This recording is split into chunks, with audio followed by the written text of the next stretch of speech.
take advantage of what we have formed here. It is powerful. And we can use it, and we can make a difference, and we can make the changes we need to make. Because we have to do it. They're not going to do it for us. They're not. They're doing what they're doing in spite of us, behind our backs, and sometimes in front of our faces. But anyway, that's what I would like to do. We are, like I said, oh yeah. Just in case you wanted to know what you could do right away. Perhaps a phone call to Bobby Gentle's office and Representative Tucker's office, and let them know that you oppose public-private partnership and you want our state to get rid of it. That would go far, we think, because I don't think they're getting any kind of phone calls right now whatsoever to do with public-private partnership, and they're going to start to wonder what's up. And of course, we'll let them know what's up when we start showing up at these committee meetings, when they start discussing these bills. We're, like I said, if we can get volunteers.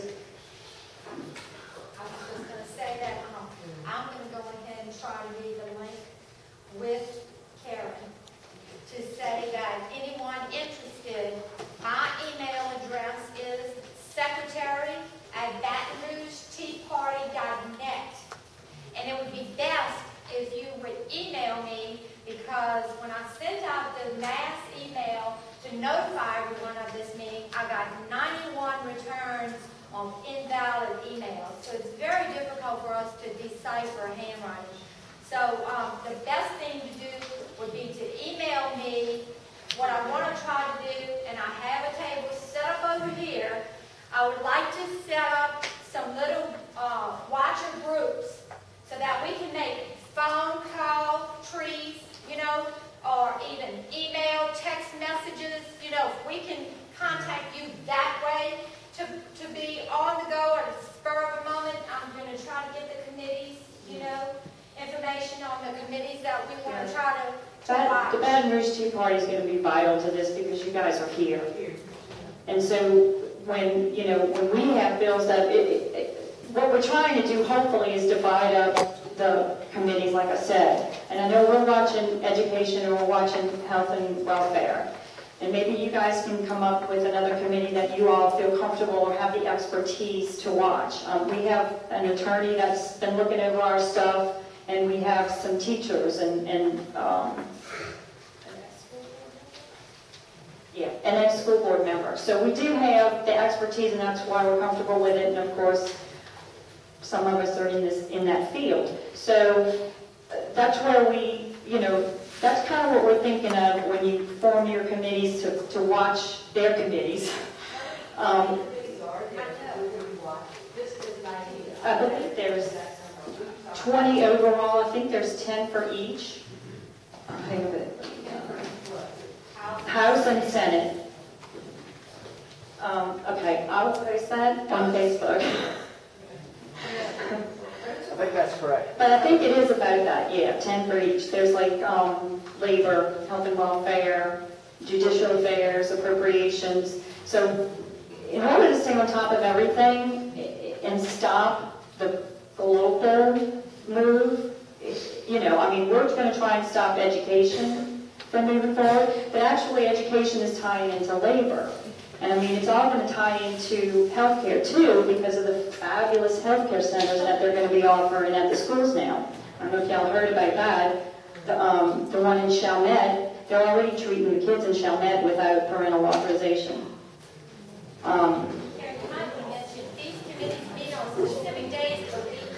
And You know, like yeah, they post it's not like it's every day. They post their agenda on the legislative website for the state of Louisiana. They do post the agenda, and they post which bills will be discussed.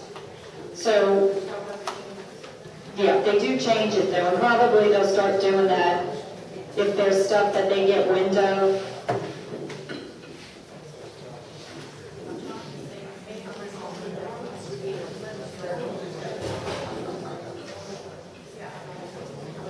I have just an example of one for the Health and Welfare Committee on Thursday, June 3rd. And so what they do is they post all the bills that'll be heard. And then it'll give us an opportunity to review and see which ones we're for or against, or which ones we just want to go and learn about, you know? But that's what they're doing, and that's where we feel like we'll be the most powerful. We need to start stopping them. If we start stopping them on a state level, then the framework won't be in place for them to implement the federal level and the federal mandates. We won't be prepared as a state, so we'll have to say, oops, sorry, I can't do it. Are you in contact with the other states? Minnesota? That's the only one I know. I think Governor Allen was successful in stopping it in his state, the education.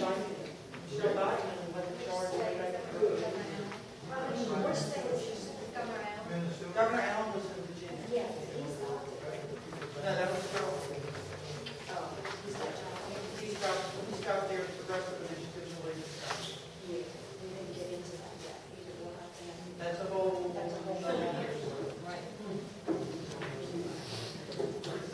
Some states. What percentage of the education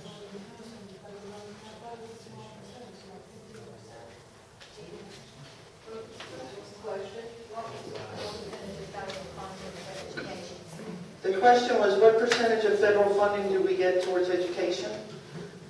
Recently on Glenn Beck, he detailed that we send 80% of our money to the federal government just for them to send it back and tell us how to spend it, directly related to education. We have questions. Another question? Sorry. Yes?